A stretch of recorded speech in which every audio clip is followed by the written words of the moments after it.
last year you had a piece in the Metro about mental health with your friend. Yeah. Tell us a bit about the backstory for those who may have missed it and what created that situation.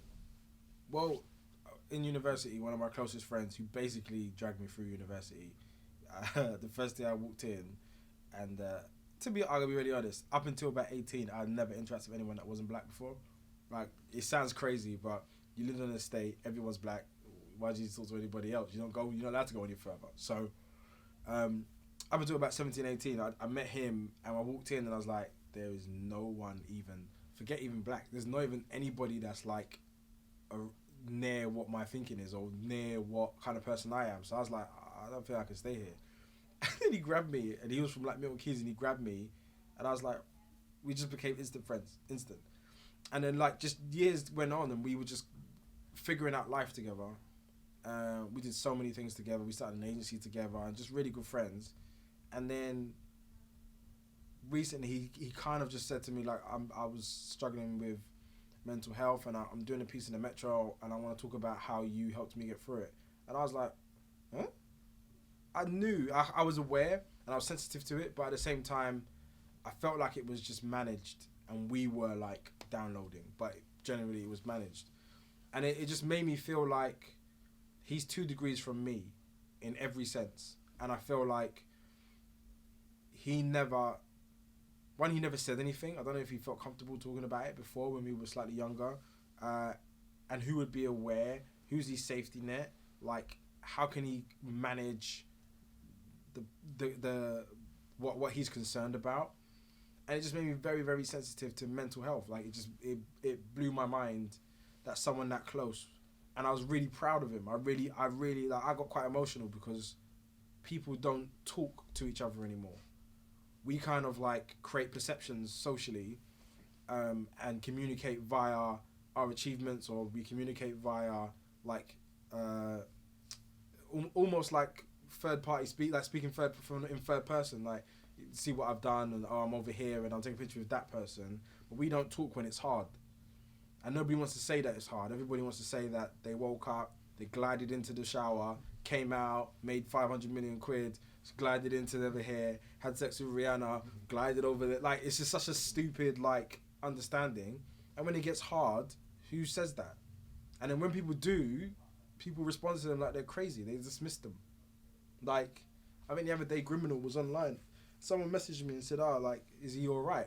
And it's like, yeah, is he all right? Like, who rang him to make sure it was all right? Or, do you know what I mean? Like, who's doing that? Who's like retweeting like, wow, man, Criminal's like he's having a hard time. Like, nobody has a hard time. It's insane. Like, about 2 months ago, I went to go see a counsellor, and I went as a curiosity after I spoke to my friend, and I was like, I want to know what the journey is between struggling and coping, like what that gap actually looks like, and what it feels like. Because am I struggling? I don't know. I feel like I'm doing all right, but there's a lot going on. I probably don't absorb as much of the experiences that I should be, and I'm just moving on so fast that I'm probably not living a fulfilled life. I'm probably just jumping from one thing to another. So I sat down with her, and after 2 hours of just talking at her, I felt great. It was an amazing feeling just to talk at someone, and all they do is just guide your conversation, just listen to you, and just be like, yeah. And then, so why do you think that happens, Marvyn? Or why do you think that is? And you're just like, actually, it's just good to excel in a space where nobody will ever judge you. They don't know the people you're talking about. They don't know the things you're talking about. They have no backstory, and you're just here to listen. And like, I really advocate people to do that. It's such a like. Black people don't do that a lot. Black perception is either church.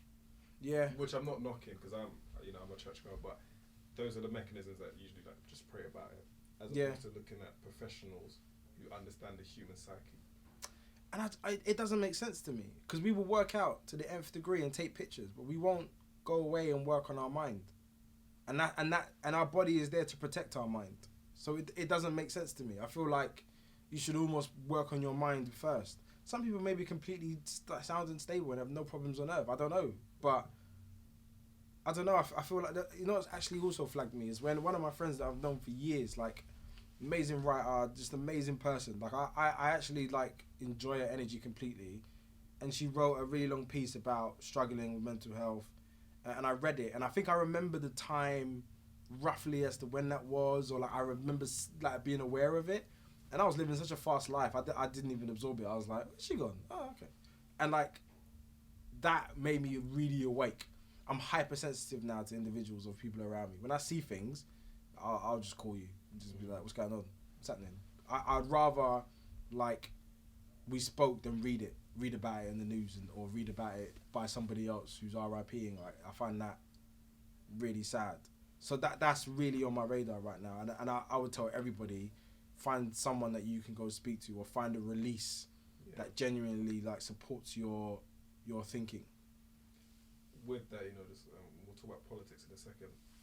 This industry doesn't necessarily have a duty of care for people's mental well-being, and the part that when you're saying about the struggling and the coping, and to an effect, we've all been sold the dream of what you can have, but it's not the reality of what it actually is. And I think there's a point where there is a front element to this industry, and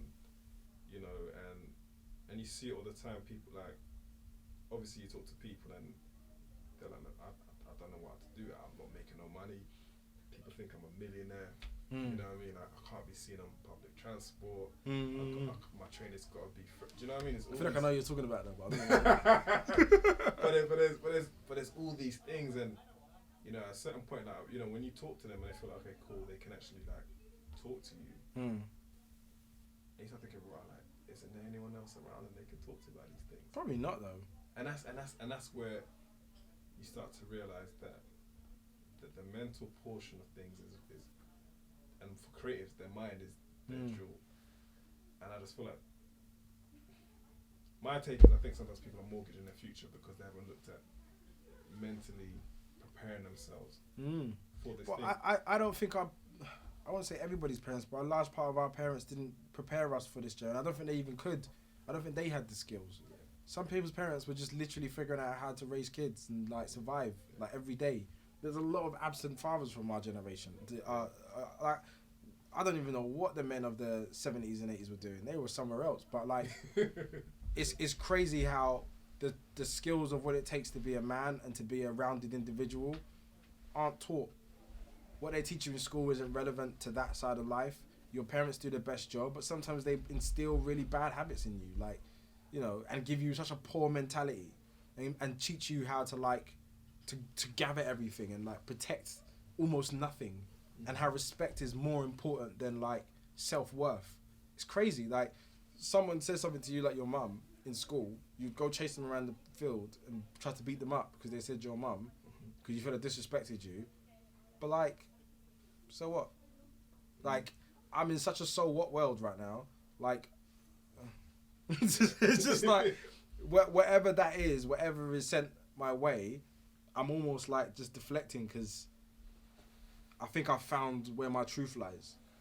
And I feel like that takes a long while. I proactively went to go find my truth and where my sanity is, and I protect that at all costs. So I don't know if everybody has that or access to that, or if people's parents or people's communities have taught them how to do that. And some people do have God, and I think if you have that and that satisfies that urge, then whether you believe in God or not is respective. It makes people feel a way, so I support that.